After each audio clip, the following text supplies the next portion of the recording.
Guys, welcome back to another video. Make sure to like and subscribe. Also, I want to take time to thank all my Patreon and OnlyFans supporters. Check out this new merch I dropped. Buy it now for $5. Also, remember to hit that bell icon. Make sure to follow me on all my socials. Remember to share this with all your friends. Now let's start the video. Let's start.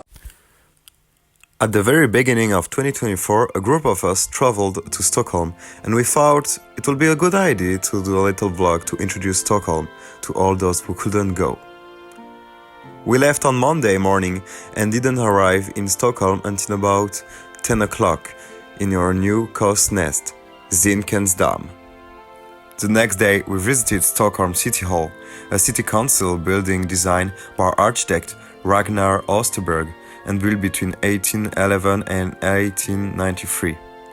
It is made up of 8 million red bricks and is organized around 2 large squares, the Citizen Courtyard outside and the Blue Hall.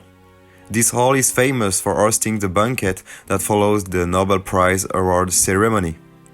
There is also a golden hall with walls covered in over 18 million pieces of glass and gold. Then, in the afternoon, we took a boat out to a small island called Djurgården with a lot of museum. We started with the ABBA Museum, which was really expensive, and then we went to a museum with a really big ship called the Vasamuset. To explain very easily, the Vasamuset was a famous Swedish warship from the 17th century, built on the order of the Swedish king Gustav II Adolphus, and launched in 1628. The Vasa was an impressive warship designed to be proud flagship of the Swedish fleet. Unfortunately, as soon as it was launched, the Vasa suffered a tragic fate when it sank in Stockholm harbor. The Vasa was rediscovered in 1950, 300 years after her first start, and has since been restored, preserved and returned to this museum. Now let's talk a little about ecology, focusing on the whole of Wednesday. The first lock, called Queen Christina, was built here in 1642 to facilitate trade and navigation to and from the Mauranne Valley. Before its construction, ships traveling to and from the valley had to load and unload goods or even struggle against the current.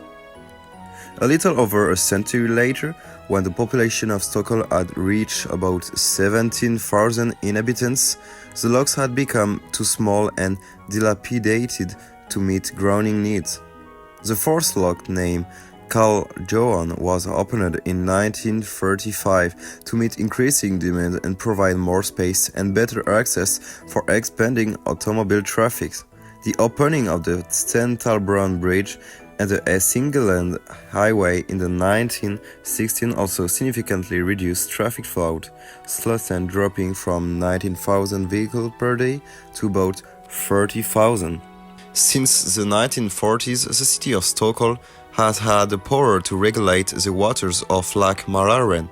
Over the past 75 years, environmental regulations have become stricter, requiring greater consideration for wildlife.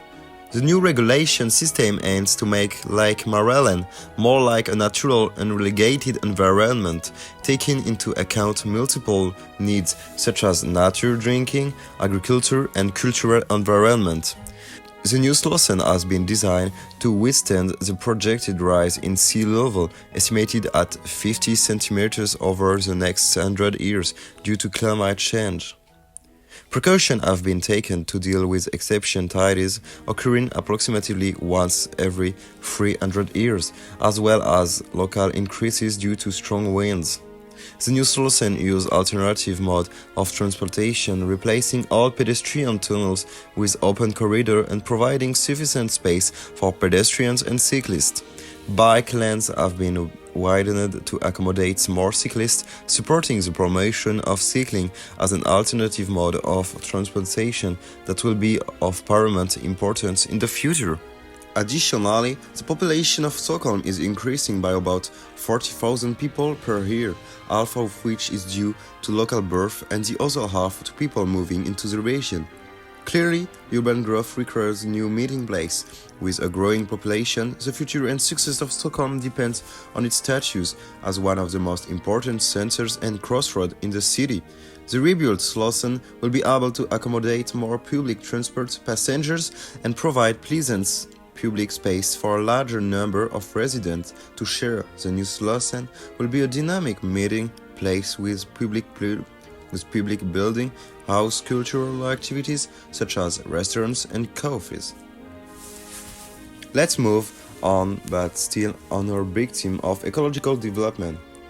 In the afternoon, we went to the district of Hammarby, which is unfortunately too far for us to reach by bus or on foot. But I would like to talk to you about its importance by giving you a brief overview of the history and development of Stockholm in general. Before the year 2000, Stockholm decided to become much more environmentally friendly.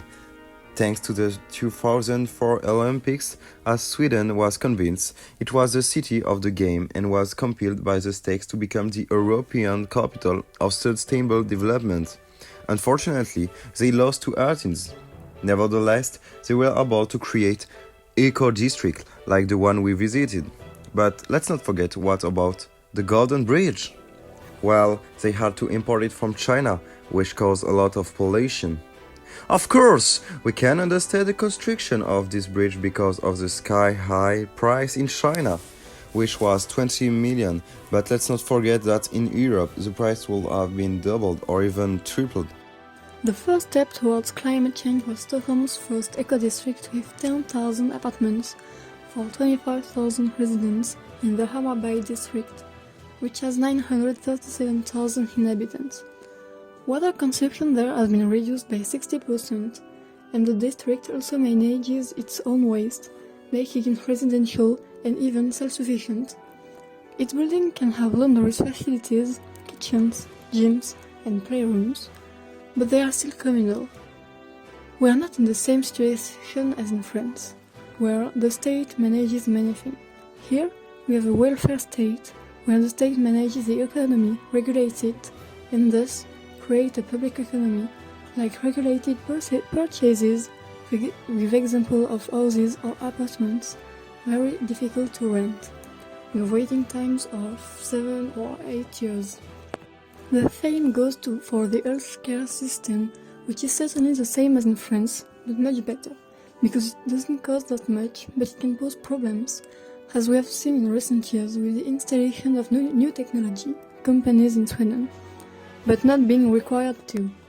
Expatriates came to work here and thus were not able to buy more easily than some citizens. As we saw in Djurgården, many museums that were once public have become private and therefore charge entry, as in case of the Haba Museum, in which 20 euros is expensive, even for the biggest fan. The state can be very strong here, but it's not the far right in our country, which is very liberal. Everything remains collective and almost independent, with part of the city being independent but with little contact with the other side. So what is the big challenge for this neighborhood? Attracting people. Because for a residential area, there is no noise and no one is opening shopping centers. These shopping centers are not like our big Carrefour or Leclerc stores in France, but local, with local brands that don't come from 10,000 kilometers away. To finish, I'm going to talk about Thursday and Friday at the same time, as they were very short days overall. Starting with the Royal Palace, where we had the opportunity to watch the changing of the guard in front of the palace as soon as it opened. It is one of the largest and liveliest castles in Europe. Not only it is the official residence of His Majesty the King and his family, it is also the venue of many of the royal families' reception with presidents from all over the world, including our own president, Emmanuel Macron. As our guide tells us, the Royal Palace is the workplace of the royal couple and the people attached to the royal court of Sweden. The Royal Palace is a royal residence, a workplace, and a cultural and historical monument open to the public all year round. During our visit, we were able to admire the majestic architecture of the palace with its imposing facades and artistic details. Inside, the rooms are richly decorated with antique furniture, tapestries, and precious works of art, testifying to the refinement and luxury that characterized royal life. We also had a chance to explore the different parts of the palace, including the royal flats, the reception rooms, and the meeting rooms where affairs of state are discussed and dealt with. I'm going to skip the Nobel Museum visit because unfortunately the museum isn't even finished and we have nothing to say, really. To continue this vlog, we need to talk about Stockholm, an upmarket district with many facets. It's a residential district popular with its many bars, restaurants and nightclubs around Stockholm, but also commercial with Stockholm Salo Hall, a friendly space dating back to 1888 that offers Stockholmers and tourists from here and abroad a glimpse of the country's best food products. A veritable temple to Swedish gastronomy, it's also a friendly place where you can shop and sample local specialties in a chic, historic setting. You'll find 18 exceptional shopkeepers, renowned family businesses that have been present in the hall from generation to generation. Stockholm's gastronomic scene is a fusion of flavors and diversity showcasing traditional Swedish cuisine while celebrating the city's cultural diversity. Among the must-try dishes are the famous Swedish meatballs, marinated salmons, gravlax, and surfstorming, which is fermented herring. For our biggest morning break fans, you can't escape the Swedish tradition of fika. You can also finish your meal with a hot drink, or for our Russian friend with the national spirit, aquavit. I think I'm gonna end the video there. I never want to watch that again. Remember to click the like button. Stay tuned for the next one.